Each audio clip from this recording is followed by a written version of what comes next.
Okay, everyone. So this is our first of the 10 lessons in the history of Canada in 10 lessons. And we're going to start off with a bit of a review because in the winter term, we talked quite a bit about Indigenous peoples in Canada and who was here first. So some of this will be review, as will the chapter of the textbook that you're reading this week will be.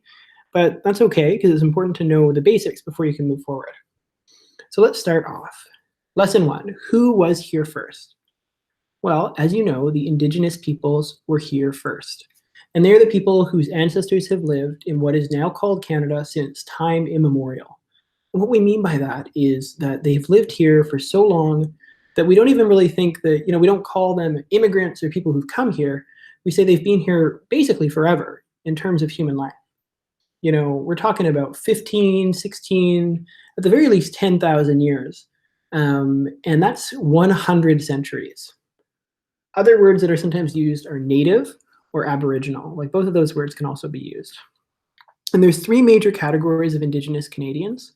First Nations, so that basically includes all the people who were various different tribes and nations and peoples across the country. So Musqueam, for example, is a First Nation. But there's other First Nations. I grew up in Toronto where it was the Iroquois or the Haudenosaunee, and they are a different First Nation. Or if you were to go out to Nova Scotia, the Mi'kmaq are a different First Nation. Or in Calgary, the Siksika are a different First Nation. Then there's the Inuit, and they're also native peoples, and they're the people who live in the Arctic, the very high north far Arctic. You think about people who lived in igloos and, who hunt. I was about to say hunted, but actually I should say hunt because they still do hunt seals and whales and all that sort of thing.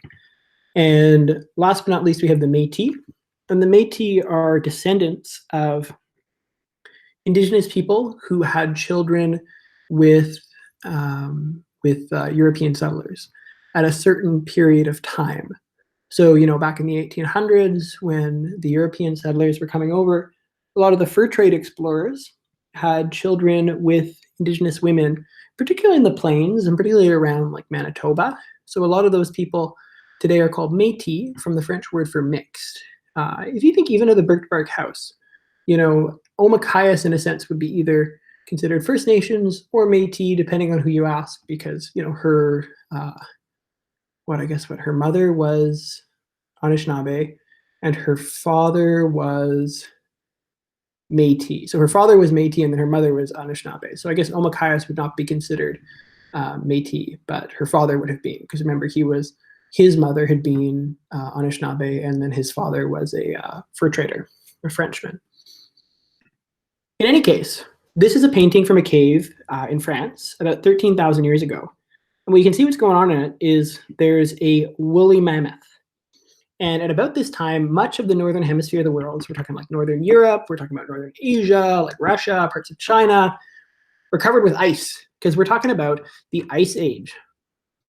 And people were hunting these things, and they were traveling around, and they were just kind of following these mammoths, because you hunt one of these, that is a lot of food for a long time.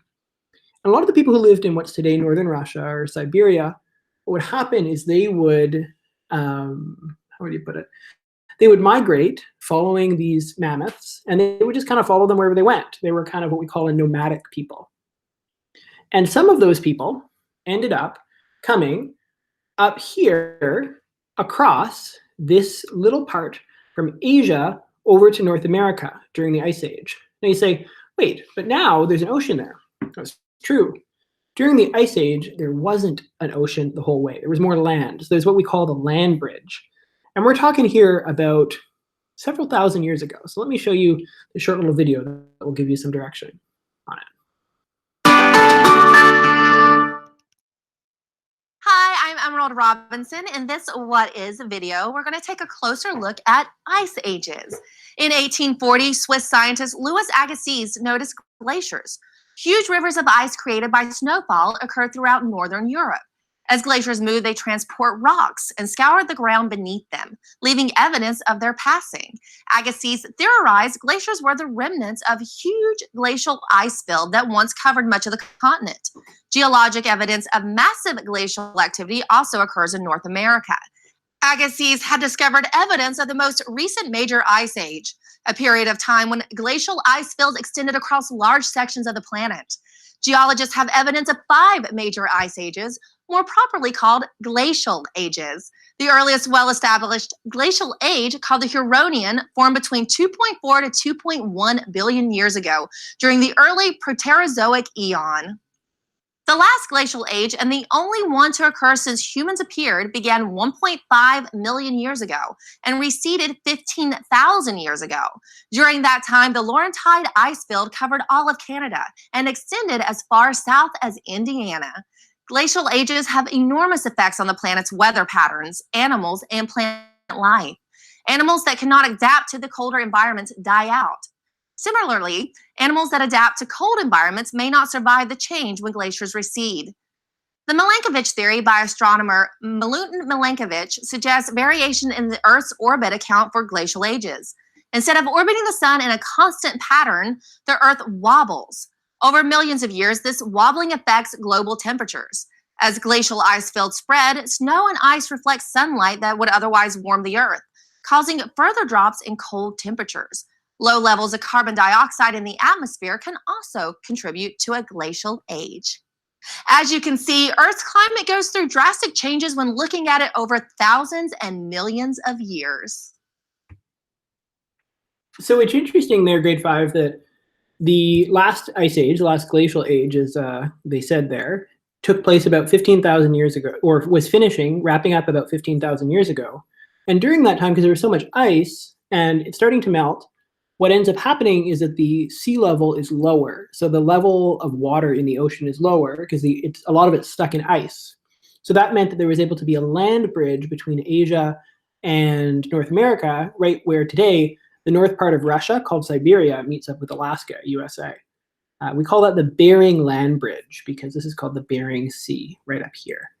And it's interesting also she mentioned that there was low levels of carbon dioxide, because that's precisely the opposite of something that you know all about. Say it if you know it. It is 1, 2, 3, global warming, right? Like climate change that we have right now, caused by the high levels of carbon dioxide in the atmosphere and the greenhouse effect. In any case, so on this slide, it says basically the same thing that I just talked about. Fill in the blanks on your sheet. Oh, wait, I'm sorry. You don't have a sheet right now, because you already filled that sheet in back at school. So this is just a review. You can read that. So the ancestors of today's Indigenous peoples came across the land bridge, moved south into what is now Canada as the climate warmed and the ice melted. They then spread out across the continent, settling in many different regions and adopting ways of life that were adapted to those regions. Adapted means that they were helpful for living in the types of places that they lived in. An adaptation is something that helps someone or a group of people live in a given place. So we can think, for example, of the people who lived in the Arctic, who built igloos. Oh, it's loading. Who built igloos in which to live, and they used bones to make many of their tools. There's very little wood in the Arctic, so that's an adaptation, right? Because if you don't have wood, you can't build a wooden house. So instead, you got a lot of snow. You find a way to make a house out of snow.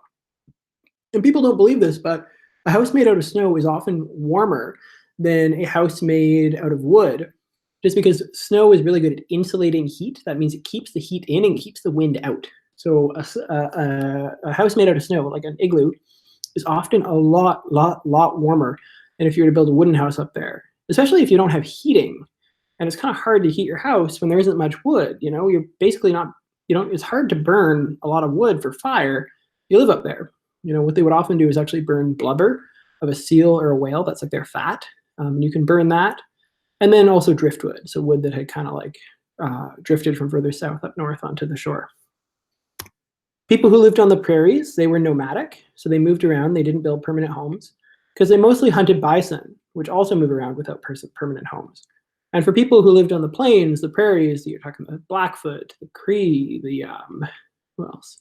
The Sioux, the Saulteaux. What they would do is they would hunt these bison, and there were millions of bison that would wander around the plains, the prairies, and as they did so, what they could do is they could use the fur. They could use to make coats and all that sort of thing. They could use the skin to make their homes. They could use their bones for all sorts of things like weapons and arrows and all that sort of thing.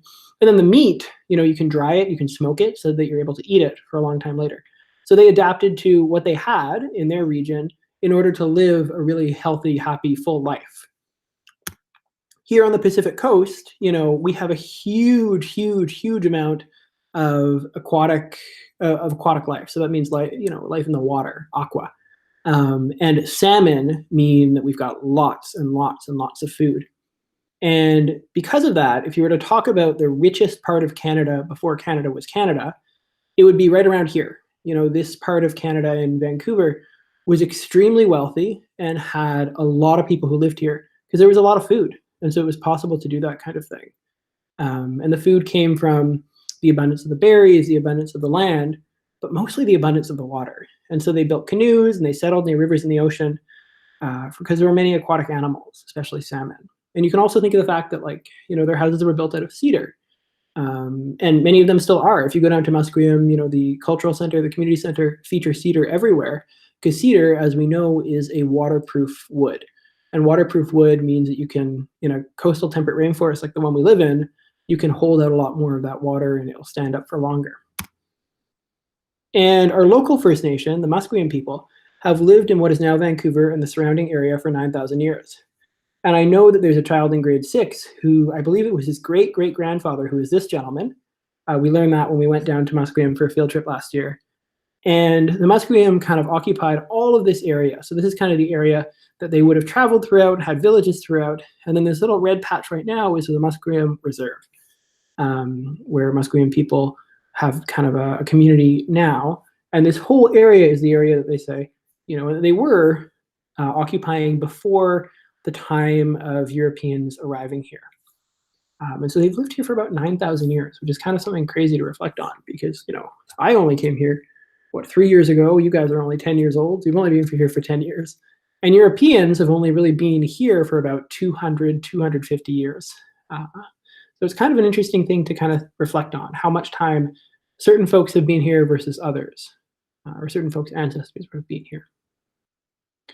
I want to show you this little map that was produced by Musqueam and the Museum of Anthropology at UBC. So this shows kind of the history of our area. So this is what it looked like 9,000 years ago. And you've got already First Nation settlements. And right over here, this body is the Fraser River. And as the Fraser River would bring down sediment from upriver, it would dump that sediment into the Pacific, into what we call now the Georgia Strait. And dumping that sediment, it would produce more land. And so that land keeps kind of going out and out and out and out and out. Up here is like Stanley Park. This is where UBC is right now, where my cursor is. Here's where Musqueam is. ICS is right where my cursor is. Here's like Jericho Beach, and down here is Delta. You can slowly see this is Richmond. Here's where the airport is. And you can see how prosperous, how many people, even before the Europeans arrived, I'm stopping here right when they first arrived, but like how many villages there were for First Nations people around this time. And so I think the dark ones, the ones that are filled in, were ones that were occupied, and then the empty ones were ones that were abandoned and people moved somewhere else. And here's the first European settlement, Fort Langley, where in the 1820s, I believe, the Europeans set up a fur trading post.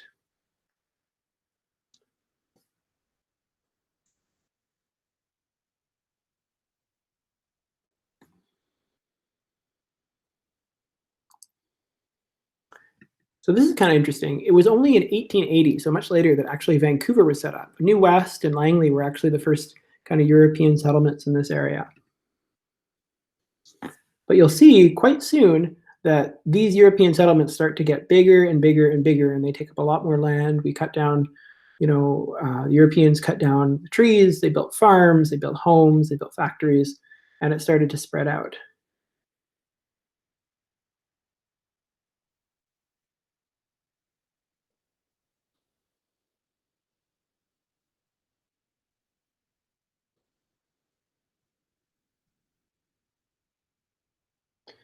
Jerry Sparrow here, she's the aunt of one of the kids in our class, and she's a Musqueam elder, and she's very focused on, what you can do to preserve the land that we have still available.